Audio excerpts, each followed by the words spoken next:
El pasaje de esta noche nos dice, lo que nos tienen preparado para hoy, no importa lo que creas, mientras creas que eso no importa. Y esta es la lectura. Jueces, capítulo 19, nos dice así: en aquellos días, cuando no había rey en Israel, hubo un levita que moraba como forastero en la parte más remota del monte de Efraín, el cual había tomado para sí mujer concubina de Belén de Judá.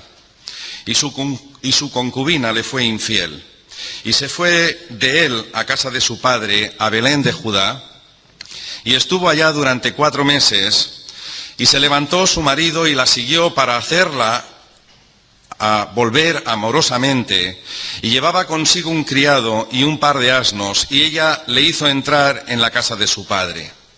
Viéndole, el padre de la joven salió a recibirle gozoso. Le detuvo su suegro, el padre de la joven, y quedó en su casa 3 días comiendo, bebiendo y alojándose allí. Al 4.º día, cuando se levantaron de mañana, se levantó también el levita para irse. Y el padre de la joven dijo a su yerno: conforta tu corazón con un bocado de pan, y después os podéis ir. Se levantaron ellos 2 juntos y comieron y bebieron, y el padre de la joven le dijo al varón: yo te ruego que quieras pasar aquí la noche, y se alegrará tu corazón. Y se levantó el varón para irse, pero insistió su suegro y volvió a pasar allí la noche. Y al 5.º día, levantándose de mañana para irse, le dijo el padre de la joven: conforta ahora tu corazón y aguarda hasta que decline el día. Y comieron ambos juntos. Luego se levantó el varón para irse, él y su concubina y su criado. Y entonces su suegro, el padre de la joven, le dijo: he aquí, que ya el día declina para anochecer, te ruego que paséis aquí la noche. Y he aquí que el día se acaba, duerme aquí, para que se alegre tu corazón, y mañana os levantaréis temprano a vuestro camino, y te irás a tu casa. Mas el hombre no quiso pasar allí la noche, sino que se levantó y se fue, y llegó hasta enfrente de Jebús, que es Jerusalén, con su par de asnos ensillados y su concubina. Y estando ya junto a Jebús, el día había declinado mucho, y dijo al criado a su señor: ven ahora, y vámonos a esta ciudad de los jebuseos, para que pasemos allí la noche. Y su señor le respondió: no iremos a ninguna ciudad de extranjeros, que no sea de los hijos de Israel, sino que pasaremos hasta Gabá. Y dijo a su criado: ven, sigamos hasta uno de esos lugares, para pasar la noche en Gabá o en Ramá. Pasando pues caminaron, y se les puso el sol junto a Gabá, que era de Benjamín, y se apartaron del camino para entrar a pasar allí la noche en Gabá. Y entrando se sentaron en la plaza de la ciudad, porque no hubo quien los acogiese en casa para pasar la noche. Y he aquí un hombre viejo que venía de su trabajo del campo al anochecer, el cual era del monte de Efraín, y moraba como forastero en Gabá. Pero los moradores de aquel lugar eran hijos de Benjamín. Y alzando el viejo los ojos, vio a aquel caminante en la plaza de la ciudad, y le dijo: ¿a dónde vas? ¿Y de dónde vienes? Y él respondió: pasamos de Belén de Judá a la parte más remota del monte de Efraín, de donde soy, y había ido a Belén de Judá, mas ahora vuelvo a la casa de Jehová, y no hay quien me reciba en casa. Nosotros tenemos paja, forraje para nuestros asnos, y también tenemos pan y vino para mí y para tu sierva y para el criado que está con tu siervo. No nos falta nada.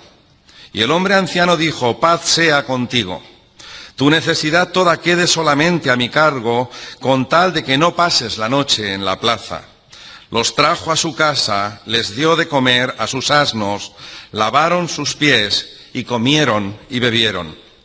Pero cuando estaban gozosos, he aquí que los hombres de aquella ciudad, hombres perversos, rodearon la casa, golpeando a la puerta, y hablando al anciano dueño de la casa, le decían: saca al hombre que ha entrado en tu casa, para que lo conozcamos.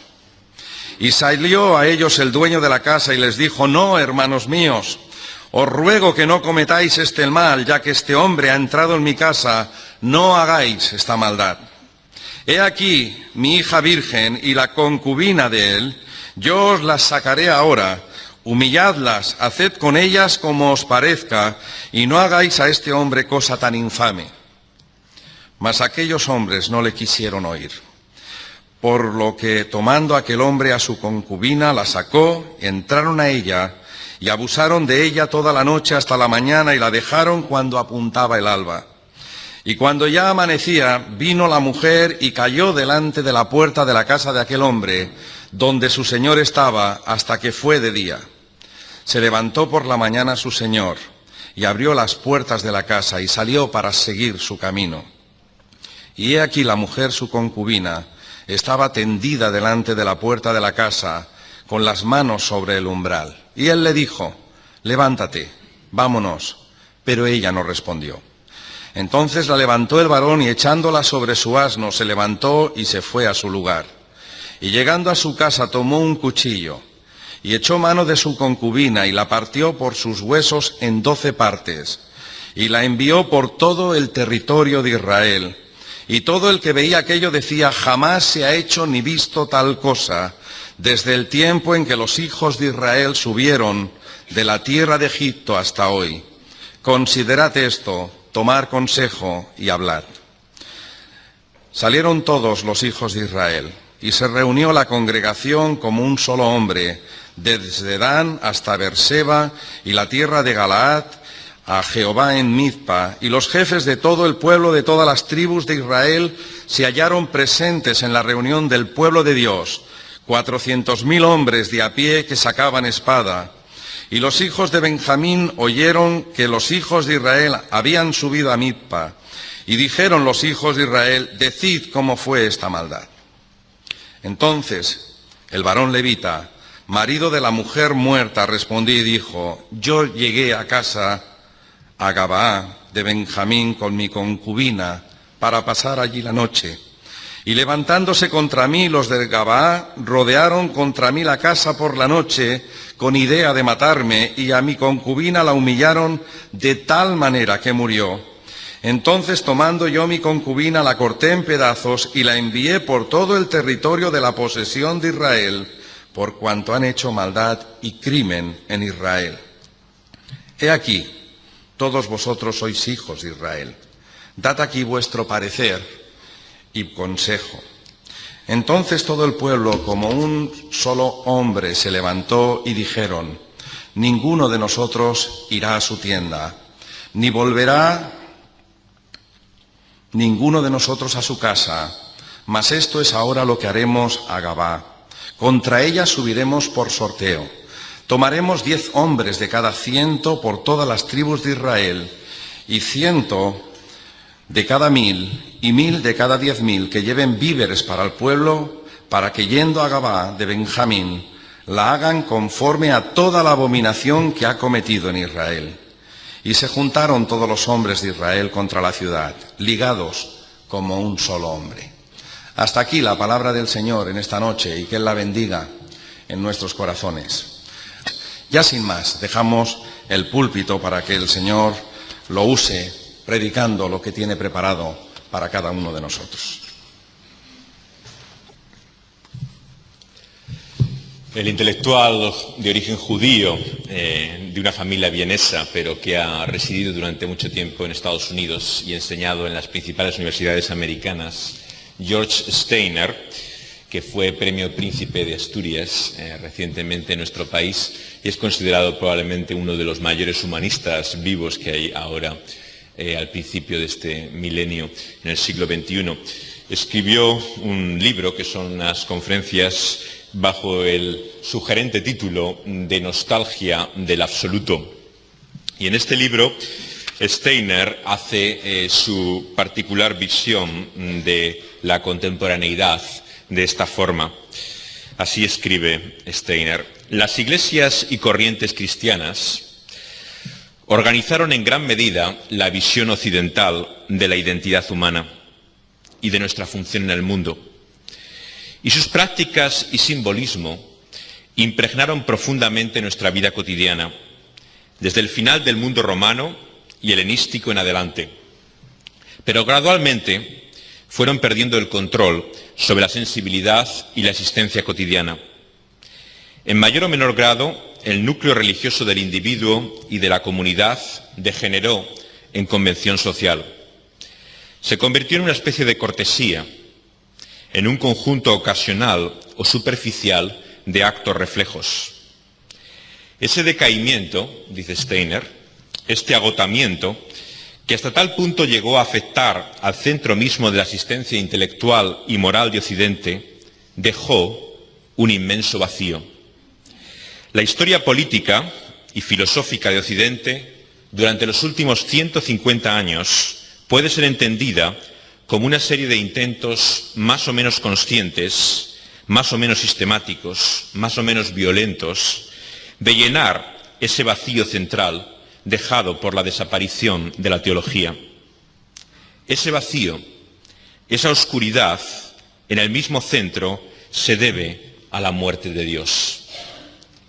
Las palabras de Steiner nos muestran que cuando la religión se convierte en lo que hemos visto ayer, en el relato de Jueces, capítulo 18 y 17, vemos que esas formas aparentes en las cuales se sustenta la vida de los hombres, resultan crecientemente vacías.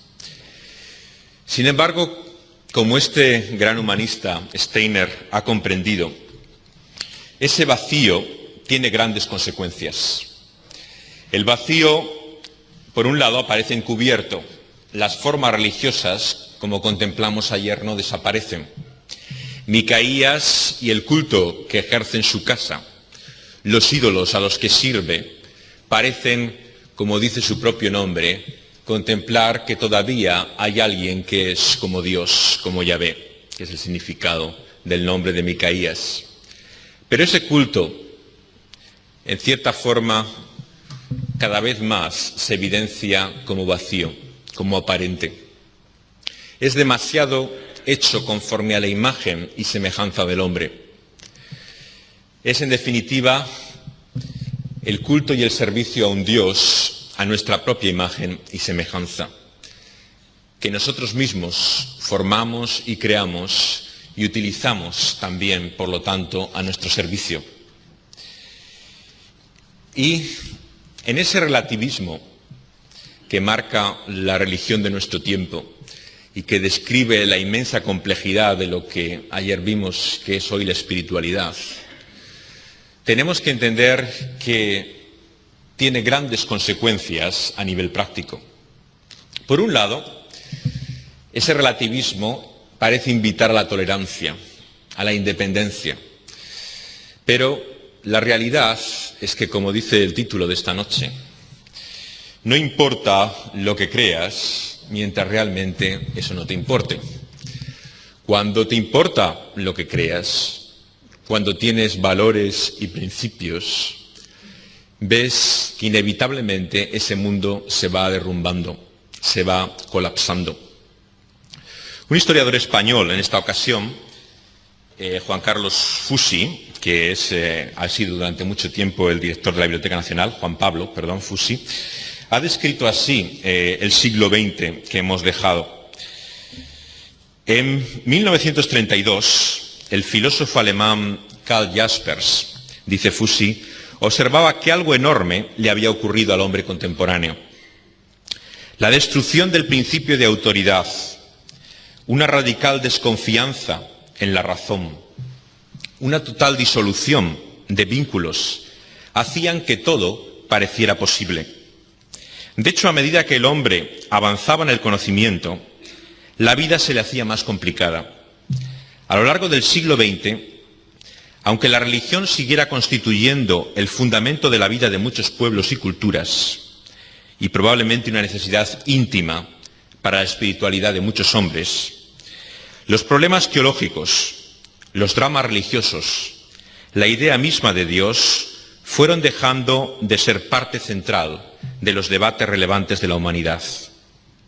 Freud había mostrado cuando comenzaba el siglo los efectos que sobre la formación de la personalidad tenían los deseos reprimidos, la sexualidad, las pasiones subconscientes, y se veía en la misma capacidad la realidad que el exterminio traía para la civilización occidental.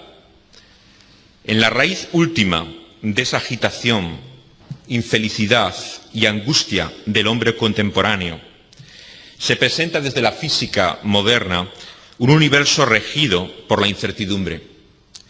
Para la filosofía, la vida era algo que al hombre le acontecía, pero cuyo sentido y significación se le escapaba. Para el existencialismo, la condición humana era, en las famosas palabras de Sartre, una pasión inútil, una razón justamente de la inutilidad y absurdo de la existencia. Los mismos historiadores, dice Fussi, que es historiador él mismo, probaban, lo dijeran o no, que la marcha de la historia no era otra cosa que un proceso discontinuo e incoherente. Y parecía como si el progreso material y científico, el pluralismo ideológico, la visión de la vida como placer, hubiera terminado por generar un sentimiento de infelicidad colectiva y probablemente un gran vacío moral. Desde luego, hechos como el auge de los totalitarismos, tanto fascista como comunista, tanto el Holocausto como el Gulag, fueron producto de una formidable crisis moral, una pérdida de fe en todos los valores últimos de la libertad y dignidad del hombre. Países como Estados Unidos, hegemonía mundial y bienestar material e hipermodernidad, generarían, como muestra su literatura y su mejor cinematografía, un clima de neurosis, ansiedad colectiva, manifestaciones inquietantes que hasta el día de hoy nos hablan de criminalidad, de drogas, de delitos sexuales, de alcoholismo. Todo esto ha de ser visto como una metáfora del malestar espiritual que caracteriza la vida moderna. Probablemente una de las grandes contradicciones, concluye Fussi, de este siglo que ha pasado, es que la sociedad parece más abierta y plural que nunca, pero sin embargo nos ha llevado al totalitarismo de un pluralismo agónico. Las palabras del historiador Juan Pablo Fussi nos muestran en definitiva la gran paradoja del siglo que ha pasado. El siglo de las libertades, el siglo de la democracia, el siglo en el cual aparentemente todo son posibilidades para el hombre, pero sin embargo se establece en su propio suelo las dictaduras más cruentas y sangrientas que se han conocido en mucho tiempo. Las propias libertades del hombre son mermadas de una forma considerable, paradójicamente, bajo el nombre del pluralismo, por la decisión de la mayoría. Y nuestro texto en esta noche nos muestra las consecuencias que tiene el relativismo a nivel religioso. Esa facilidad con la cual la espiritualidad contemporánea une todo y mezcla en una combinación particular y privada en cada individuo, no está exenta de serias y graves consecuencias. Probablemente pocos pasajes hay en la Biblia tan terriblemente desagradables para la mayor parte de las personas que al que acabamos de leer ahora mismo en nuestras Biblias. Pero nos equivocaríamos profundamente si pensáramos que esto es simplemente la obra de perversión de ciertos individuos. Lo que nuestro texto, lo que el libro de Jueces nos quiere hacer entender al llegar a concluir esta porción de este libro bíblico, es que realmente lo que pensamos y creemos tiene grandes consecuencias. Que, como se ha dicho muchas veces, las ideas tienen pies y que realmente lo que hay en nuestra cabeza condiciona nuestra vida. Y esa religiosidad, ese mundo aparente de formas, ¿no?, que vemos en el culto de Micaías y de los danitas que buscan a aquel sacerdote, Jonatán, el nieto de Moisés, para intentar mantener ese mecanismo con el cual enfrentarse al futuro. Lo que esconde realmente en realidad es un vacío profundo, pero un vacío de graves consecuencias morales. Y este es precisamente el sentido de la historia que viene a continuación. Es consecuencia lo uno de lo otro. Y no entender esto es el gran error y la tragedia del hombre contemporáneo. Si hay una idea preconcebida que nuestra sociedad tiene hoy, es precisamente esa. No importa lo que creas, si realmente, aparentemente, te comportas como la gente espera de ti. Se piensa que un político puede vivir en su moralidad o en su ética de la forma que quiera. Lo importante es su trabajo, son sus ideas, sus conceptos. Es irrelevante realmente lo que sea su situación moral, la actitud personal que lleva la vida. Y en cierta forma vemos que el orden se ha invertido de las circunstancias. Si en la Biblia encontramos que primero está lo que pensamos y como consecuencia de ello están nuestros actos, es como si en el mundo contemporáneo, pero en la propia humanidad del hombre, estuviera arraigado el pensamiento a la inversa. Pensamos que lo que importa realmente es el hacer el bien, cómo te comportas con aquellos que tienes a tu alrededor. Lo que uno piense o uno cree, eso al fin y al cabo, ¿a quién le importa? Sin embargo, ese es el profundo engaño y la profunda tragedia también a la cual se enfrenta nuestro mundo contemporáneo. Y nuestro texto nos muestra que la desviación, por lo tanto, en nuestras creencias y en nuestra vida, tiene grandes consecuencias en nuestra vida. Vemos, en primer lugar, cómo se manifiesta esto en una búsqueda aparentemente desenfrenada de placer. El texto nos introduce a un protagonista algo sorprendente. Este personaje que encontramos aquí en el capítulo 19, vemos que da lugar a grandes preguntas. Se nos dice de él que es un levita, un hombre religioso, pero sin embargo aparece viajando por el país con una concubina, con alguien, por lo tanto, que no era su mujer legítima. Este hombre, de hecho, parece que en su relación con esta mujer tampoco se puede decir que le vaya muy bien. Versículo 2. Esta mujer tiene relaciones y muestra infidelidad también en el vínculo que le une a este levita. Y se encuentra nuestro texto en medio de un conflicto de esta pareja, por el cual la mujer decide volver a casa de su padre, en medio de un conflicto con él, y va aquel levita a buscarle. Esto no nos sorprendería si realmente hemos leído el capítulo anterior y el texto que estuvimos viendo ayer. El sacerdocio, la situación de los religiosos que eran los levitas en aquel tiempo, estaba muy lejos de ser lo que debiera. La gran incógnita que desvela el relato que vimos ayer es que precisamente ese levita, tan lejos de la ley y la voluntad de Dios, era ni más ni menos que el descendiente de Moisés.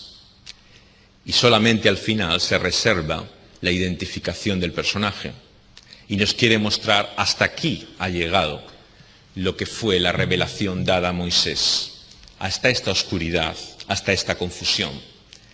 Por lo tanto, si había tal oscuridad y confusión, no es sorprendente que a partir de ahí cada uno hiciera lo que bien le parecía.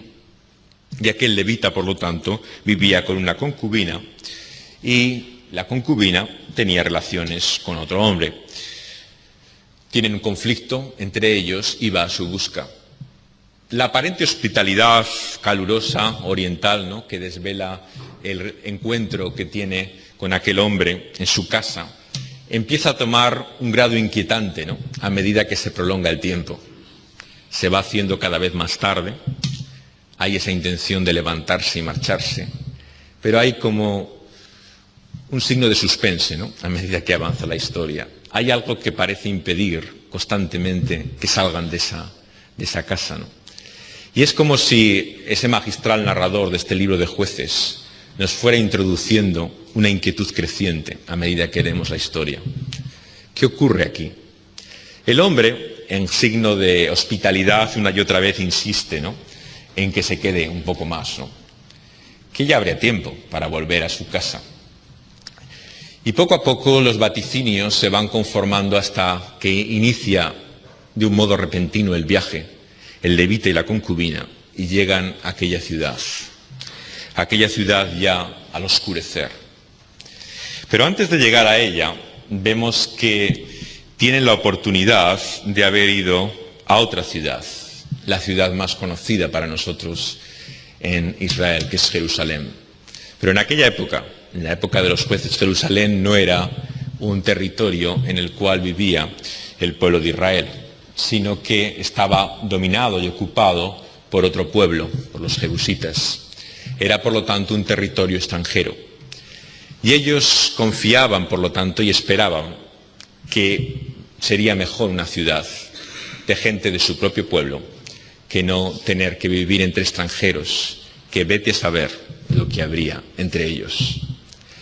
Pero la hospitalidad en aquel lugar, aparentemente familiar para ellos, de su propio pueblo, no parece ser la mejor característica que muestran aquellos ciudadanos. Hay como una imagen un poco de desolación, ¿no?, en aquella plaza donde se encuentran a otro forastero, ¿no?, un extranjero que es curiosamente el que les ofrece hospitalidad. El extranjero les lleva a su propia casa. Y en la inquietud del clima de esta narración llegamos al punto culminante, cuando golpes empiezan a resonar en la puerta de la casa de aquel hombre. Y aquella cena se ve de repente sumergida en una inmensa pesadilla. Una pesadilla en la cual parece que todo está desatado en un infierno sin límites. Una multitud de hombres pervertidos buscan tener relaciones sexuales con aquel hombre que acaba de llegar. Y en aquella locura el hombre, que su anfitrión no tiene mejor idea que ofrecerles a su propia familia para calmar sus deseos. El cuadro patético es como aquel levita mismo lleva a esa concubina fuera, que es violada y abusada durante toda la noche, hasta llegar al cuadro tremebundo de aquella mañana, en la cual aparece a la puerta, tumbada y tirada, aparentemente ya casi sin vida, y con tremenda indiferencia, aquel levita le dice: levántate, que nos vamos. Creo que tendríamos que ir al universo de las películas de terror para encontrar algo semejante. Un cuadro tal de indiferencia, de crueldad, de brutalidad, se encuentra realmente en las formas más extremas del cine sangriento que se puede hacer en círculos marginales. Realmente parece un cuadro de pesadilla. Pero esa pesadilla quiere nuestro texto que entendamos que tiene un origen claro. Y ese origen claro es una concepción falsa de la libertad. Una libertad que vemos que lleva al abuso sexual, que lleva a la violencia misma, que lleva a la misma muerte. Y es precisamente esa realidad la que una y otra vez sorprende a una sociedad tan aparentemente humanizada como es la nuestra. Su propio divertimiento, su propio placer parece ser la crueldad y la muerte. El académico de la lengua, Antonio Muñoz Molina, escritor, novelista, reflexionaba así sobre una de las películas que ha marcado los años 90. Es una película norteamericana que lleva el nombre en inglés de Pulp Fiction, que significa el tipo de novelas que se vendían, digamos, de una forma barata en los kioscos, ¿no?, en Estados Unidos en el siglo XX, y el tipo de literatura que abarcaba. Es una de las películas más violentas, ¿no?, que se produjeron en los años 90 y que mostró una actitud totalmente diferente hacia la violencia. Muñoz Molina reflexiona sobre lo que esto nos dice acerca de la humanidad en un artículo publicado en El País llamado Tarantino, que es el nombre del director de esta película, y la muerte. Dice así: el secreto de la comicidad, al parecer irresistible, de la película Pulp Fiction consiste en la repetición de un solo mecanismo, el de la indiferencia ante el dolor ajeno, o el de la trivialidad del sadismo. Todo ello envuelto, eso sí, en una adecuada extravagancia formal.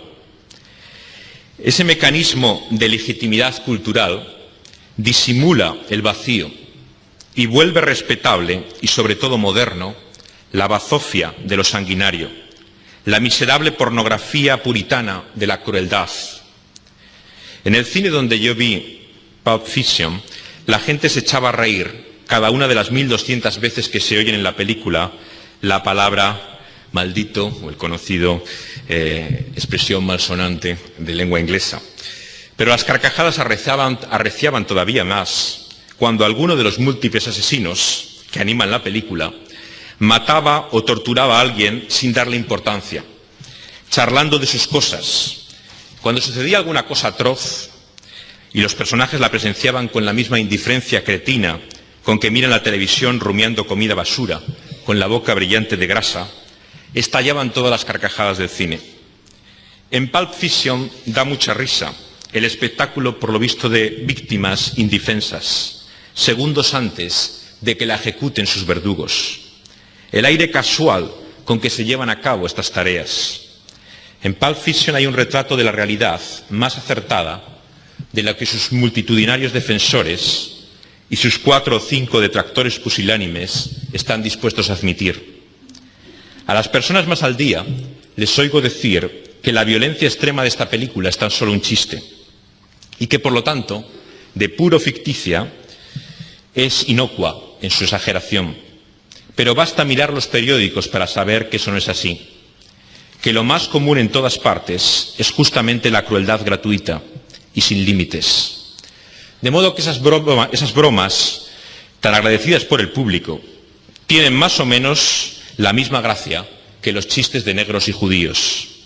La gente que se ríe cuando John Travolta apunta con una pistola a la cabeza de alguien temblando de rodillas delante de él, es la gente que cuando veía un uniforme de la SS y a su víctima en un pijama de rayas, temblaba de terror mientras otros se reían a carcajadas.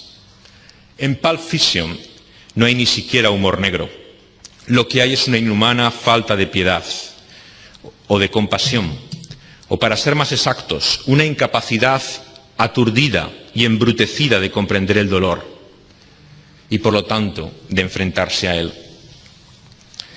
La crueldad y la brutalidad se convierte a finales del siglo XX y comienzos del XXI en un espectáculo de diversión. La locura que hace que la gente contemple con placer la miseria y el dolor de sus semejantes tiene un claro origen. Y esto nos lo desvela nuestro texto en esta noche. Nuestro texto nos muestra claramente en la palabra de Dios que el placer de la violencia tiene una raíz espiritual, que semejante locura es solamente el resultado y la consecuencia de un abandono de Dios y de su voluntad, que es cuando aquellos mismos que representan a Dios, como es en este caso el levita de nuestra historia, o el propio sumo sacerdote que había entonces en Israel, Fineas, han dejado la ley de Dios. Cuando Dios en definitiva está muerto, como decíamos antes, entonces, según la famosa frase de Dostoyevsky, todo es posible. Y lo que es posible es una inmensa locura, una pesadilla en la cual nadie se salva. Fijaos en los personajes de esta historia y decirme quién de ellos realmente muestra aparentemente un atisbo realmente profundo de humanidad. Incluso el anfitrión de la casa que alberga a aquellas personas es capaz de entregar a sus propios seres queridos para solucionar un problema. ¿Qué diremos del levita o de la propia concubina, infiel al fin y al cabo? No hay aparentemente inocencia alguna en ninguno de los personajes. No hay más que un cuadro terrible de distorsión de lo que debía ser su vida. Y este es el cuadro, en definitiva, del ser humano, de cada uno de nosotros, a la luz de la Biblia. Somos personas creadas por un Dios personal con un propósito y un sentido. Pero nuestra vida está tan radicalmente distorsionada y pervertida que no somos más que un pálido reflejo de lo que debiéramos ser.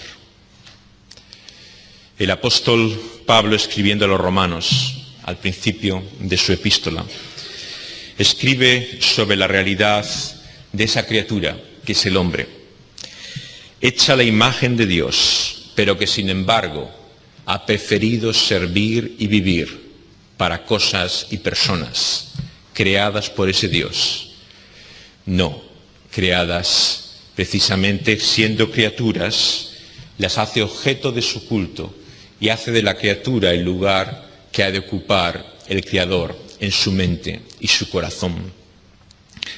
Y esto, nos dice el apóstol Pablo, tiene grandes consecuencias. Y es lo que vemos precisamente en Jueces. Cuando el hombre se hace una religión a su imagen y semejanza, cuando la criatura ocupa el lugar del Creador, ¿qué es lo que ocurre? Dice el apóstol Pablo. Entonces, el hombre es entregado a pasiones vergonzosas. El hombre trastorna todo aquello que ha sido hecho y formado por Dios y hace con ello y con su propio uso y placer lo inverso de lo que realmente Dios se había propuesto. Por lo tanto, una cosa para el apóstol es consecuencia del otro. Y como en Jueces la historia de ayer nos lleva inevitablemente a la historia de hoy. Y quien quiera engañarse e ignorar esto, ignora la realidad de su propio corazón.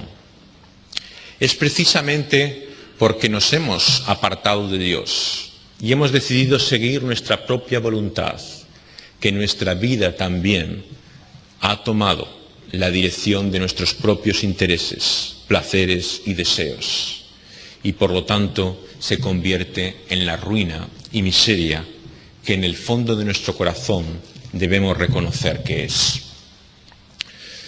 Nuestra historia en esta noche nos pone ante un cuadro de un Israel desconocido para aquel que ha leído la Biblia hasta entonces. El cuadro que hemos visto de la formación de este pueblo, de la revelación de ese Dios, parece haber llegado aquí realmente a un punto sorprendente. No solamente sus representantes, el levita, son más que un mero travestismo de lo que debía ser la representación de Dios, sino que el propio Israel se ha ido desintegrando a medida que avanza la historia de este libro. Y cuando finalmente se une, al final de nuestro texto, en el último verso que hemos leído, ¿para qué se une? Para su propia destrucción. Lo que une a ese pueblo finalmente es una locura y espiral de violencia en la cual, como veremos mañana, se va a ver desembocado todo Israel en aquel momento. Cuando llegamos a aquella ciudad en la cual se producen estos actos vergonzosos, otro pasaje bíblico viene a la mente de aquel que ha leído el principio de la Biblia. Una ciudad llamada Sodoma. Allí también llegaron viajeros, entraron en una casa, hubo ruidos en la noche, golpes en una casa. Hubo también una situación que desde entonces era recordada por los judíos por el nombre de aquella ciudad, Sodoma. Sodoma se ha convertido Israel ahora. El sentido evidente de este texto no es ni más ni menos que ese. Sodoma ya no está lejos de lo que es el pueblo de Dios, tiene su propio seno en medio de ellos. Por lo tanto, a la luz de la Biblia, no debemos sorprendernos de las mayores perversiones en el seno de la propia Iglesia del Señor Jesucristo. Si nos sorprende y escandaliza lo que ocurre hoy en medio del llamado pueblo de Dios, es que no conocemos lo que Dios dice por su palabra. Dios por su palabra nos muestra que hasta ese punto su propio pueblo, aquellos que lo representan, pueden llegar a distorsionarse, a extraviarse, a perderse, a arruinarse, hasta convertirse en la misma representación de todo aquello que es el corazón de la maldad del ser humano. Y esa nueva Sodoma en la cual se ha convertido Israel aparentemente carece de ángeles liberadores. Buscamos algún atisbo de salvación, alguna huida de la noche en la cual podamos escapar de esa pesadilla y el final de la película acabe con un consolador final. Pero nuestro relato es aparentemente sin compasión, cerrado con un cuadro terrible de muerte y destrucción. Por lo tanto, la palabra de Dios para nosotros en esta noche es que si tomamos el camino que nos muestra nuestro texto, Dios tiene malas noticias para nosotros. No hay un final feliz que vayamos a esperar. Si realmente pensamos que dirigiendo nuestra vida de la forma que los personajes de nuestra historia lo hacen, independientemente de Dios y de su voluntad, buscando nuestro propio placer e interés, haciendo las cosas como a nosotros nos parecen, Dios nos dice que tiene malas noticias para nosotros, porque no hay esperanza. El final y el destino de esta ciudad no es la gloria de la ciudad de Dios, sino que es la destrucción y el juicio.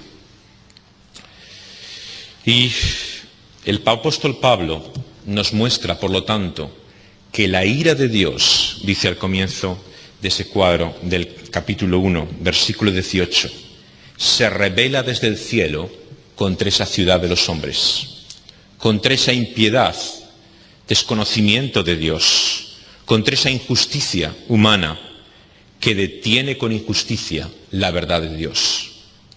¿Y cómo se muestra esa ira de Dios? ¿Hay rayos del cielo?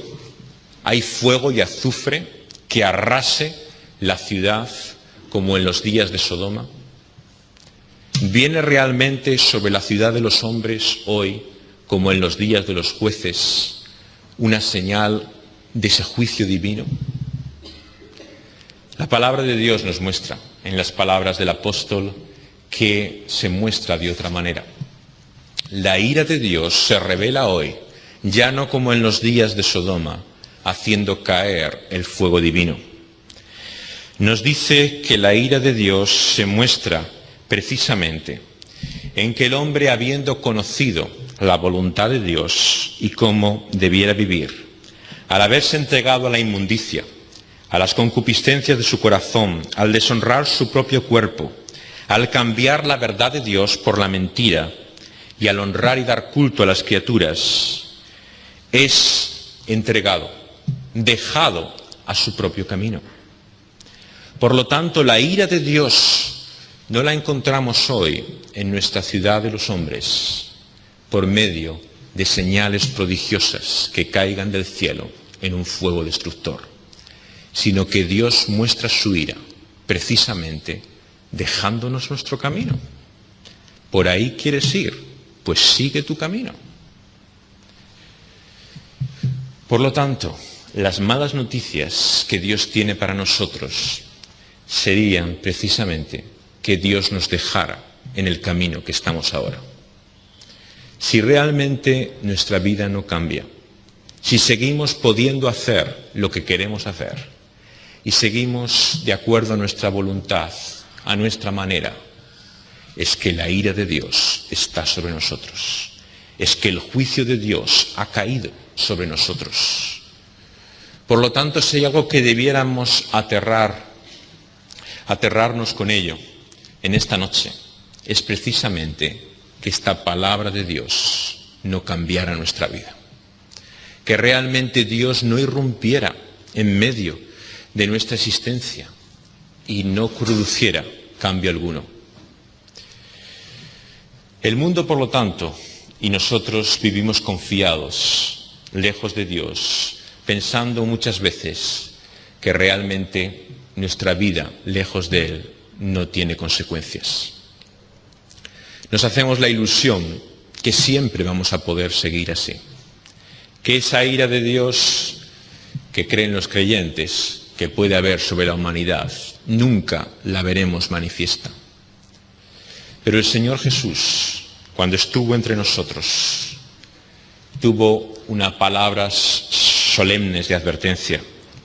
En el Evangelio de Mateo, capítulo 10, nos dice que cuando envía a los 12 con este mensaje de quién es quien ha recibido autoridad para salvar y rescatar a Israel, Cristo Jesús ha abierto un reino en el cual los cielos se han acercado a la tierra y ha abierto un camino nuevo.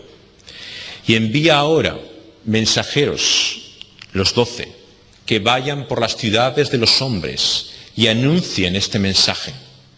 Un mensaje que es buena noticia, que el reino de Dios se ha acercado, que el reino de los cielos ha venido en Cristo Jesús. Y ante ese mensaje solamente hay dos alternativas. O uno se somete a ese reino y entra bajo su gobierno, o por lo contrario se enfrenta a una amenaza. Mateo 10:15, la amenaza del día del juicio. Dice, de cierto os digo, dice Jesús, que en el día del juicio será más tolerable el castigo para la tierra de Sodoma y Gomorra que para aquella ciudad que rechaza a los mensajeros del reino. Jesús nos dice que rechazar el reinado, el gobierno de Jesús sobre nuestras vidas, traerá más graves consecuencias que el fuego y el azufre que arrasó Sodoma y Gomorra. Por lo tanto, estamos ante la disyuntiva más grave y solemne que podamos tener en esta vida. Nuestra actitud frente a este mensaje que recibimos de Dios por medio de Cristo Jesús acerca de la autoridad del Rey, de Cristo como Señor de señores, va a traer graves consecuencias sobre nuestra vida. ¿Qué vamos a hacer, por lo tanto, ahora? Los moralistas de nuestra sociedad piensan que los problemas del hombre se pueden solucionar de otra forma. No necesitamos un rey que vuelva a decirnos cómo debemos vivir. La solución es que en cada uno de nosotros nos demos cuenta al final de lo que realmente significa ser un ser humano, que entendamos lo que es la verdadera humanidad y que nos comportemos, por lo tanto, compasivamente y en justicia y misericordia para con los demás. Y por lo tanto, todos los esfuerzos de aquellos que son conscientes de estos problemas van encaminados a una reforma moral de los hombres. Si hay inmoralidad sexual, vamos a buscar prevenciones para ello. Si hay abusos, vamos a dar una información que conciencie a la gente realmente de los peligros que esto produce. Si hay malos tratos, vamos a hacer spots de televisión y carteles en las calles que digan las graves consecuencias de un ojo hinchado y de un cuerpo magullado. Esto despertará a la gente. Así se darán cuenta realmente de lo que estaban haciendo y su vida cambiará. Pero llevamos demasiado tiempo bajo esa ilusión. El sueño de reforma moral de generaciones se yergue ya a lo largo de los siglos, impotente y débil para cambiar el corazón humano. Esta Sodoma, esta ciudad de placer aparente, desenfrenado, en el cual lo que se produce es una pesadilla de violencia y terror, no se cambia con mensajes moralizantes. El corazón de estos hombres no se transforma con palabras de amor y compasión para abrir sus ojos. Hay un problema más profundo que los males que vemos aquí en esta historia. Y esto es de lo que nos habla precisamente la palabra de Dios. Los pecados los males que asolan al hombre tienen una raíz y un fundamento. Y es lo que la Biblia llama pecado en singular.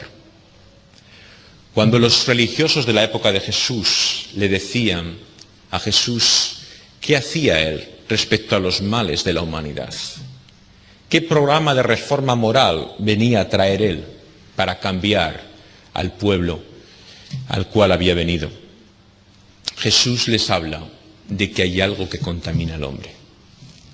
Pero no son solamente sus adulterios, sus crímenes, todas sus miserias, sino que tiene una raíz profunda. Lo que contamina al hombre viene del corazón del hombre.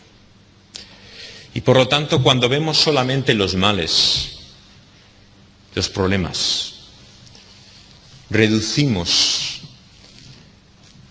cuál es realmente la tragedia humana. Nuestra sociedad pretende ver todos los problemas como realidades aisladas. Son precisamente esos problemas a resolver, a tratar por un sistema de prevención, por un medio de rehabilitación, por una forma en la cual poder reformar al individuo. Pero Jesús y su mensaje nos dice que el problema está mucho más profundo, está en el corazón mismo de cada hombre.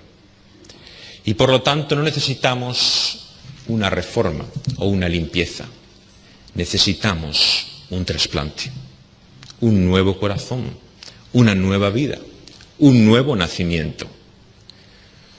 Una crueldad tal que permite ver a una mujer como aquella concubina con la que uno ha estado viviendo, prácticamente medio muerta, y que le dice con completa indiferencia: levántate y vámonos. No se cambia con mensajes edulcorados, moralizantes. Un corazón así ha de ser literalmente nacido de nuevo. Ha de ser completamente trasplantado, cambiado por un corazón de carne, porque es un corazón de piedra, dando vida donde solamente hay muerte. Y es por esto que Jesús y su mensaje contrasta con el mensaje del religioso judío, que lo que busca es simplemente un mundo mejor.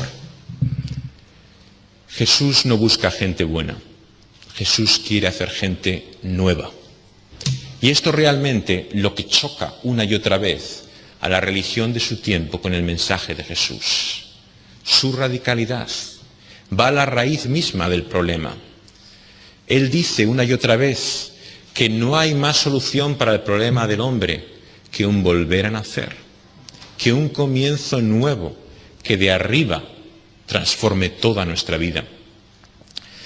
Y es por esto que nuestro texto aparentemente nos deja en una espiral sin salida. Las soluciones humanas que reúnen aquella asamblea no son más que el mensaje de un cuerpo despedazado y enviado alrededor de las ciudades, intentando chocar a las conciencias. Son los spots de televisión que nos hablan de la realidad, de las consecuencias de esa violencia y de ese crimen, pero que no hablan de la raíz de él. Y ante semejantes spots y ante semejante publicidad, la gente se reúne, se huele sangre, y realmente todo el mundo tiene mucho deseo de escuchar lo que ha pasado.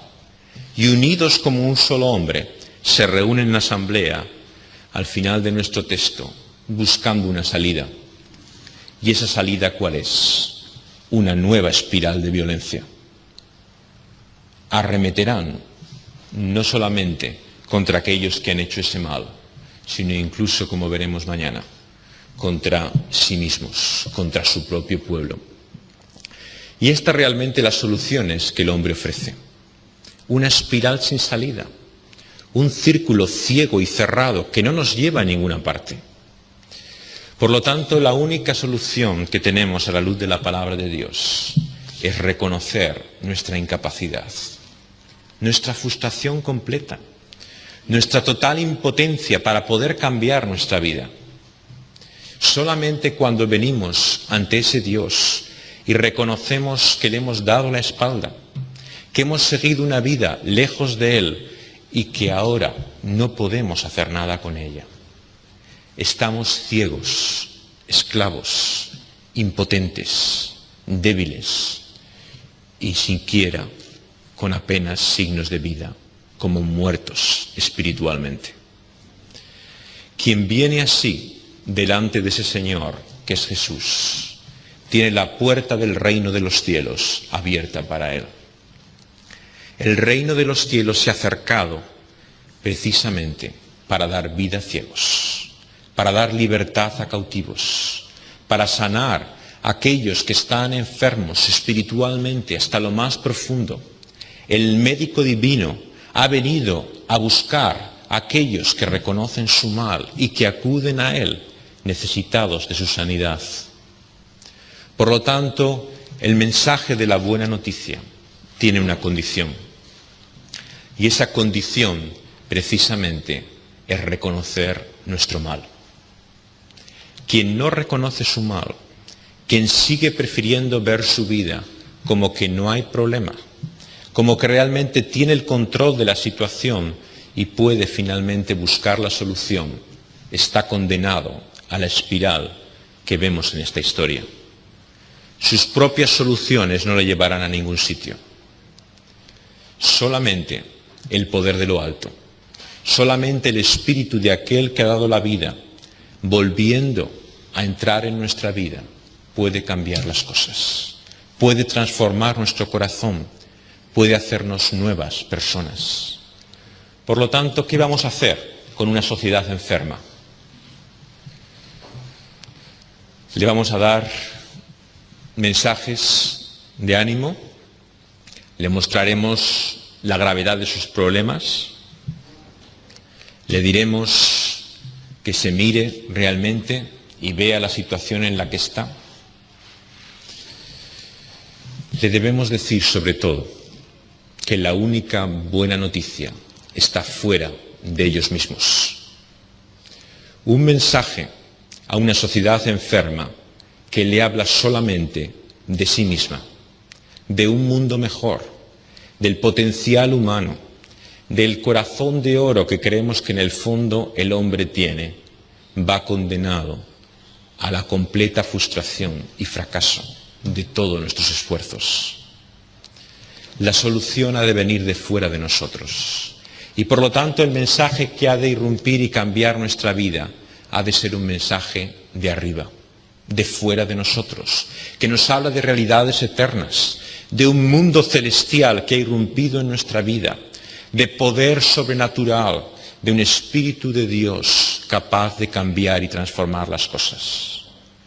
Un mensaje que habla solamente de autoestima, que habla solamente de familias mejores, que habla de una educación más positiva para nuestros hijos, que nos habla de cómo poder ser más conscientes de las necesidades y problemas del mundo, que busca en definitiva cambiar este mundo para hacerlo mejor, está condenado a la destrucción y tragedia de la espiral que vemos en el libro de los jueces.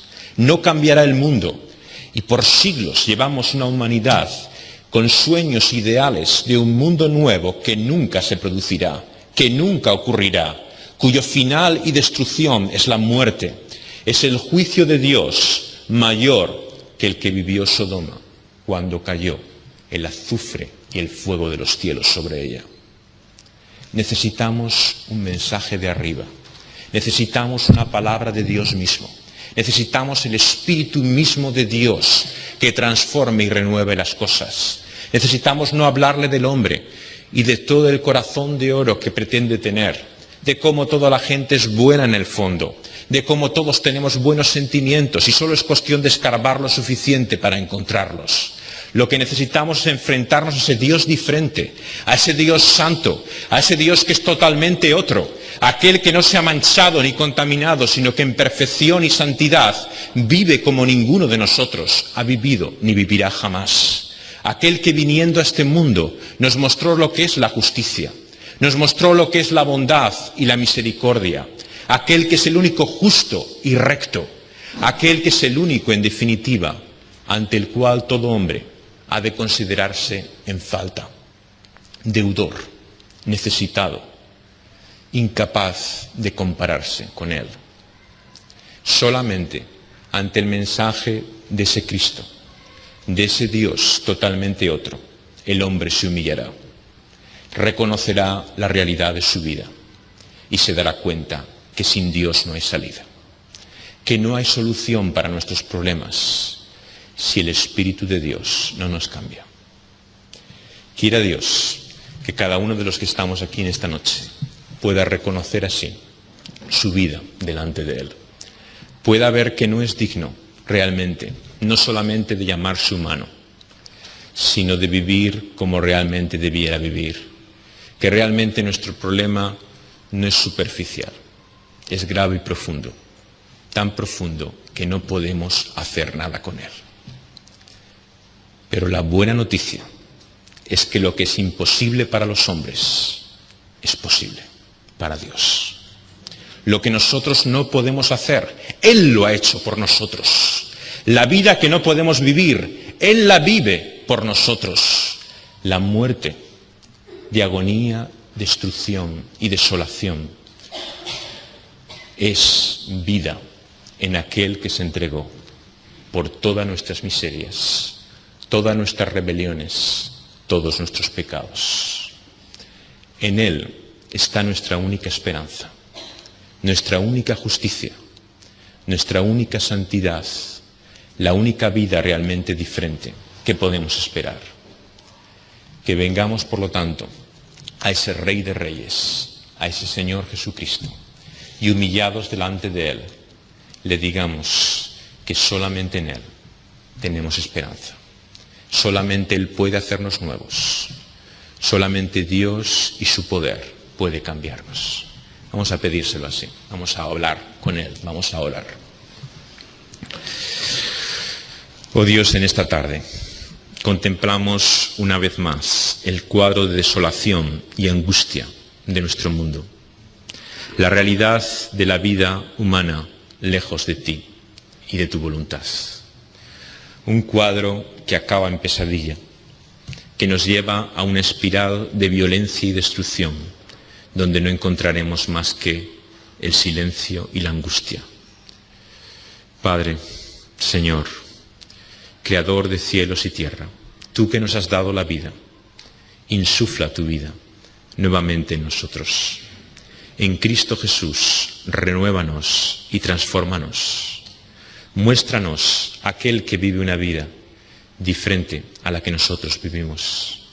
Aquel cuya justicia se mostró entre los hombres, viviendo con la rectitud que ninguno de nosotros ha podido vivir ni vivirá jamás. Y que esa vida sea nuestra vida. Que su vida sea la que nos dé vida. Señor, que ante esa muerte aparentemente vacía e inútil, recibamos, Señor, la vida que viene de la muerte de aquel que murió por nuestros pecados, que recibió sobre sí el peso de toda esa ira que tú tienes contra aquella criatura que te ha dado la espalda. Pero que por esa muerte y esa vida veamos finalmente tus brazos abiertos. Veamos, Señor, a ese Padre amante y misericordioso que ha salido a nuestra búsqueda, que nos espera en el camino, que va en busca nuestra y está dispuesto a recibirnos tal y como somos, con la miseria que hemos hecho de nuestras vidas, con la ruina que hemos logrado de cada don y posesión que le hemos arrebatado, Señor, exigiendo nuestros derechos, deseando que Él estuviera muerto. Señor, pidiendo una herencia como si tú ya no existieras.